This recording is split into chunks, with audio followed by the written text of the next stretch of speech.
Birds are fascinating creatures that belong to order the Craptura, and they are the only mammals capable of sustained flight. There are more than 1,300 species of bat worldwide, and they are found in a variety of habitats from tropical rainforests to deserts.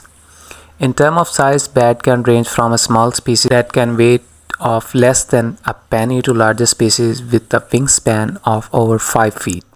Their wings are made up of thin, flexible membranes of skin stretched over elongated fingers and arm bones. Bats use these wings to fly, navigate, and catch their prey. Bats are found in a variety of colors, with most species being shades of brown and gray. However, some species have brightly colored fur, such as golden-mantled flying fox, which has bright orange fur. Bats are primarily insectivores, but some species also feed on nectar, fruit, or blood. Bat plays an important role in many ecosystems as pollinator and seed dispersers. Bats can be found in a wide range of habitats, including caves, forests, deserts, and cities. Some species roost in trees, while others prefer caves or other sheltered areas. Some species are migratory and travel long distances to find food or suitable breeding sites. Overall, bats are fascinating creatures that are an important part of many ecosystems. Despite their sometimes unpopular reputation, they play an important role in maintaining the balance of nature. 1400 years ago, a man named Ali ibn Abi Talib alayhi salawat was salam. The subject of today's video is the sermon addressed by Hazrat Ali ibn Abi Talib alayhi salam 1400 years ago about bat. Let's see what he say about. Hazrat Ali alayhi salam said, "Praise to be Allah, who is such that it is not possible to describe the reality of knowledge about him, since his greatness has restrained the intellects and therefore they cannot find the way to approach the extremity of his realm. He is Allah, the true, the manifester of truth. He is more true and more manifest than eyes can see.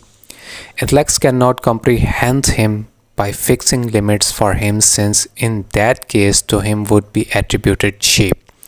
Imagination cannot catch him by fixing quantities for him, for in that case to him would be attributed body. He created creatures without any example and without advice of counsel or the assistance of a helper.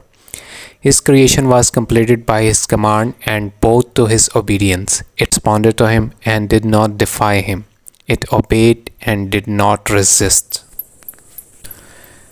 An example of his delicate production, wonderful creation, and deep sagacity which he has shown us is found in these bats, which keep hidden in the daylight, although daylight veils everything else, and are mobile in the night, although the night shuts up every other living being. And how their eyes get dazzled and cannot make use of light of sun so as to be guided in their movements, and so as to reach their known places through the direction provided by the sun. Allah has prevented them from moving in the brightness of the sun and confined them to their places of hiding instead of going out at the time of its shining. Consequently, they keep their eyelids down in the day and treat night as a lamp and go with its help in search of their livelihood. The darkness of night does not obstruct their sight, nor does the gloom of darkness prevent them from movement. As soon as the sun removes its veil and the light of morning appears and the rays of its lights enter upon the lizards in their hole, the bats pull down their eyelids on their eyes and live on what they had collected in the darkness of the night. Glorified is he who made the night as day for them to seek livelihood and made the day for the rest and stay. He has given them wings of flesh with which at the time of need they rise upward for flying. They look like the ends of ears without feathers or bones. Of course, you can see the veins quite distinctly. They have two wings which are neither too thin so that they get turned in flying, nor too thick so that they prove heavy.